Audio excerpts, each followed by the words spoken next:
Hi, we're here at DVD in Millbrook, and I'm here with Richard from Galvion, who's got an example of one of the Galvion combat helmets in his hand. Richard, I wondered if you could just briefly explain how you see the future development of helmet design going. Yeah, well, helmets have been around for 1,000 years.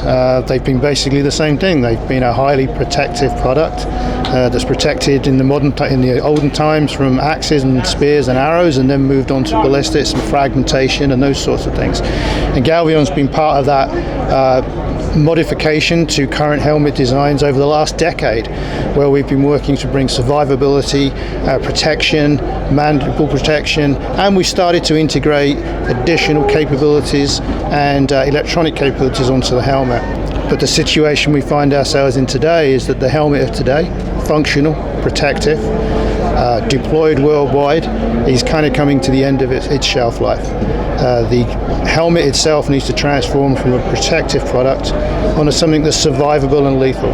And that means communication, visual augmentation systems, sensors, and the infrastructure that supports those becomes the primary reason for having that head subsystem.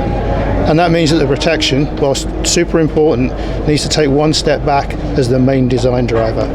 So as we look forward for not in the past decade, but the future decade of helmet design, our focus is going to be on vast systems, on communications, on sensors, and making the head subsystems survivable and lethal, whilst then pushing protection to a secondary design driver. And that will fundamentally change the way that we think about helmets, what they look like, how they're manufactured, the materials that get used, and how they're procured as well.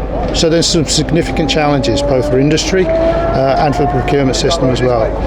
But a decade of helmets has been tremendously beneficial to warfighters in places like Afghanistan and Iraq, but the next generation of helmets needs to look something different if we're truly going to be winning in the battles to come. So I very much look forward to seeing the future Galvion designs at exhibitions that we visit in the coming years. Thank you very much. You're welcome.